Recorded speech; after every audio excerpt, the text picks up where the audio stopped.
بسم اللہ الرحمن الرحیم۔ حضور نبی کریم صلی اللہ علیہ وآلہ وسلم کی ایک مشہور و معروف حدیث پاک ہے کہ ہر امت میں ایک فرعون ہوتا ہے، اور اسی طرح میری امت میں بھی ایک فرعون ہے۔ ہر کوئی حضرت موسیٰ علیہ السلام کے دور والے فرعون کو تو جانتا ہے کہ جس نے ظلم و ستم کی حد کر دی، اور حضرت موسیٰ علیہ السلام اور ان کے حواریوں کے لیے اللہ پاک کی زمین تنگ کر دی، یہاں تک کہ خدائی کا دعویٰ بھی کیا۔ لیکن آج ہم جس فرعون کی بات کرنے والے ہیں وہ حضرت موسیٰ علیہ السلام کے فرعون سے بھی زیادہ طاقتور تھا، کیونکہ ہمارے پیارے نبی صلی اللہ علیہ وآلہ وسلم نے خود فرمایا، میری امت کا فرعون تمام امتوں کے فرعونوں سے زیادہ سنگ دل، کینہ پرور اور ظالم ہے۔ آج تک جس فرعون سے لوگ پناہ مانگتے ہیں اس کے حال پر اگر غور کیا جائے تو اللہ پاک قرآن میں فرماتا ہے، اور ہم بنی اسرائیل کو دریا پار لے گئے تو فرعون اور اس کے لشکروں نے ان کا پیچھا کیا سرکشی اور ظلم سے، یہاں تک کہ جب اسے ڈوبنے نے آ لیا بولا، میں ایمان لایا کہ کوئی سچا معبود نہیں سوائے اس کے جس پر بنی اسرائیل ایمان لائے، اور میں بھی ایمان لاتا ہوں۔ یعنی اندازہ کیجئے کہ وہ فرعون جسے لوگ ظلم و جبر کی نشانی کے طور پر جانتے ہیں، وہ بھی اپنے آخری وقت میں اللہ پر ایمان لانے کا کہتا ہے۔ لیکن جو فرعون حضور نبی کریم صلی اللہ علیہ وآلہ وسلم کی امت کا تھا، وہ تو ایسا تھا کہ جیسے جیسے اس کی موت قریب آئی وہ مزید دشمنی میں آگے بڑھتا رہا، اور جب حضور پاک صلی اللہ علیہ وآلہ وسلم کی امت کا فرعون مرنے لگا تو اس کی دشمنی اور سرکشی میں کمی کی بجائے اضافہ ہو گیا۔ آج کی ویڈیو میں ہم آپ کو اس فرعون کے مکمل حالات بتائیں گے کہ جس نے حضور پاک صلی اللہ علیہ وآلہ وسلم کو بے انتہا تکالیف پہنچائیں، اور آخر یہ فرعون بھی باقی فرعونوں کی طرح بڑے دردناک طریقے سے مرا۔ یہی وہ شخص تھا جو مکہ میں حضور پاک صلی اللہ علیہ وآلہ وسلم کا سب سے بڑا دشمن تھا۔ حضور پاک صلی اللہ علیہ وآلہ وسلم کے قتل کا نقشہ بنانے والا، ہر نئے مسلمانوں کو دھمکیاں دینے والا اور تکالیفیں دینے والا، لوگوں کو قرآن کی آیت سننے سے روکنے والا، حضور پاک صلی اللہ علیہ وآلہ وسلم کی توہین کرنے والا، قریش کا بنی ہاشم سے رابطہ ختم کروانے والا، حضرت فاطمہ رضی اللہ تعالیٰ عنہا کا مذاق اڑانے والا، اور بہت سی صحابیات پر جملے کسنے والا یہی فرعون تھا، نعوذ باللہ۔ حضور نبی کریم صلی اللہ علیہ وآلہ وسلم کو ہر وقت گالیاں بکتا رہتا تھا۔ خیر، یہ کہا جا سکتا ہے کہ مکہ میں حضور پاک صلی اللہ علیہ وآلہ وسلم پر کیے جانے والے ہر ظلم میں کسی نہ کسی طرح اسی فرعون کا ہاتھ تھا۔ قرآن کریم کی تقریباً 30 سے زائد آیات کے ذیل میں مفسرین نے اسی فرعون کا ذکر کیا ہے۔ اس کا نام عمرو بن ہشام بن مغیرہ تھا، وہ مخزومی قریشی سردار تھا۔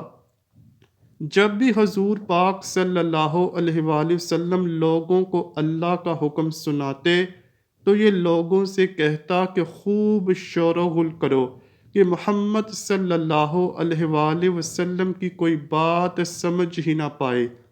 اسی نے یہ منصوبہ بنایا کہ حضور پاک صلی اللہ علیہ وآلہ وسلم کو ایسے قتل کریں کہ ہر قبیلے سے ایک ایک سردار جائے گا، تاکہ بنی ہاشم بعد میں سب قبائل سے اس خون کا بدلہ نہ لے سکیں۔ خیر یہ منصوبہ کام نہ آیا۔ اس نے اسلام قبول کرنے کی وجہ سے حضرت بلال حبشی، حضرت یاسر بن عامر اور حضرت سمیہ بن خبات پر بے پناہ ظلم کیے، یہاں تک کہ اس کے ظلم سے ہی حضرت سمیہ شہید بھی ہو گئیں۔ یہ ایسا ظالم فرعون تھا کہ ماں کی طرف سے سگے بھائی کو بھی اسلام قبول کرنے پر دردناک طریقے سے شہید کیا تاکہ لوگ عبرت حاصل کریں۔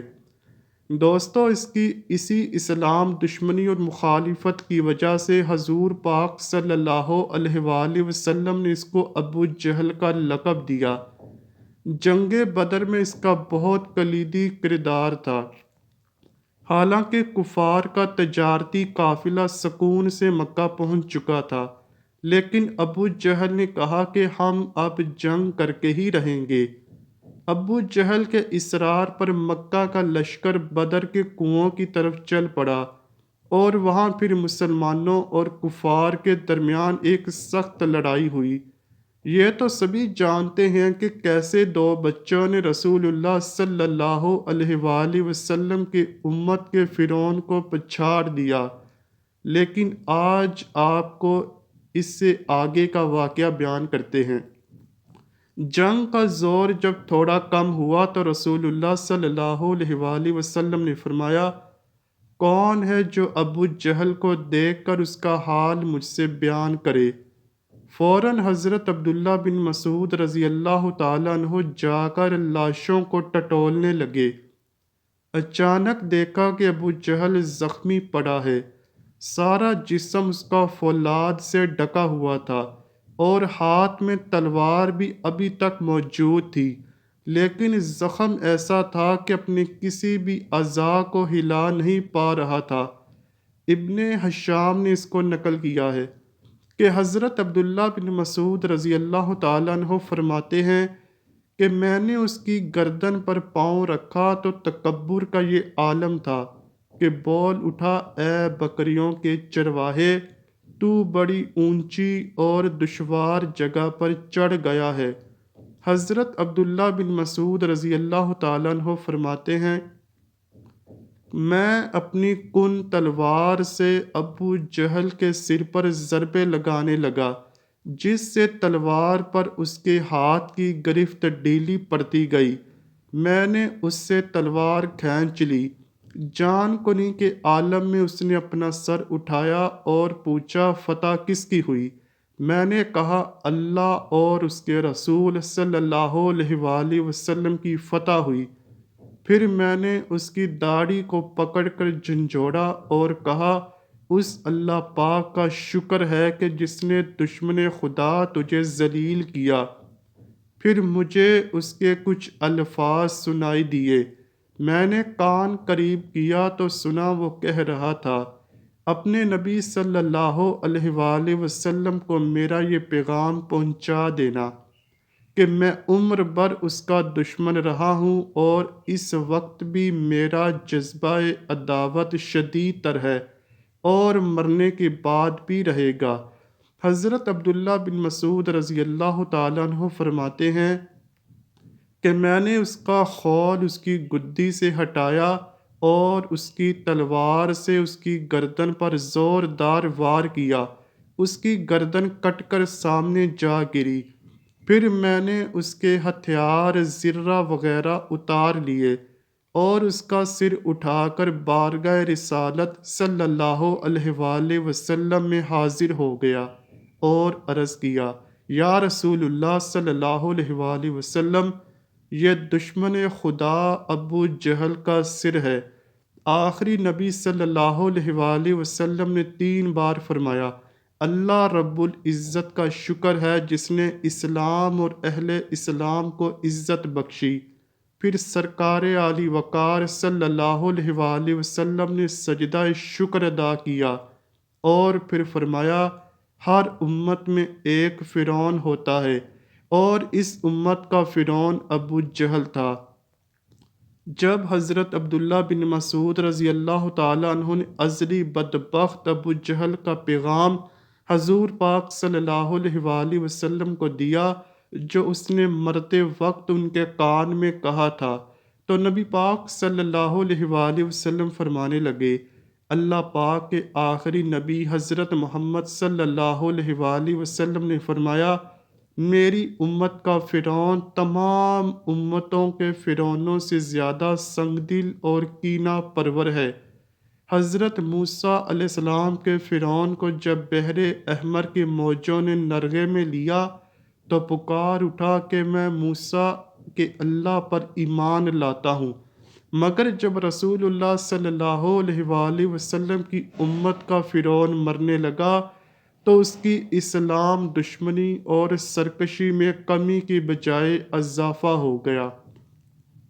آئیے مل کر دعا کرتے ہیں، اے اللہ پاک ہمیں اپنی حفاظت میں رکھنا اور ہمیں تمام فرعون اور دجالی فتنوں سے محفوظ فرمانا، ہم پر وہ بوجھ نہ ڈالنا جو اٹھانے کی سکت ہم میں نہیں۔ اے اللہ پاک مجھے اور اس ویڈیو کو دیکھنے اور سننے والے تمام لوگوں کو معاف فرما دے۔ ہم گناہوں سے سچے دل کے ساتھ توبہ کرتے ہیں۔ اے اللہ پاک بروز قیامت ہمیں نبی پاک صلی اللہ علیہ وآلہ وسلم کی شفاعت نصیب فرمانا۔ ہم پیارے نبی حضرت محمد صلی اللہ علیہ وآلہ وسلم اور ان کی آل پاک کے سچے پکے غلام بن جائیں۔ کمنٹ سیکشن میں آمین لکھنا مت بھولیے گا۔ امید کرتا ہوں کہ آپ کو ویڈیو ضرور پسند آئی ہوگی۔ اگر ویڈیو پسند آئی ہے تو ویڈیو کو لائک کیجئے، شیئر کیجئے اور چینل کو لازمی سبسکرائب کیجئے۔ ملتے ہیں اگلی ویڈیو میں، تب تک کے لیے اللہ حافظ۔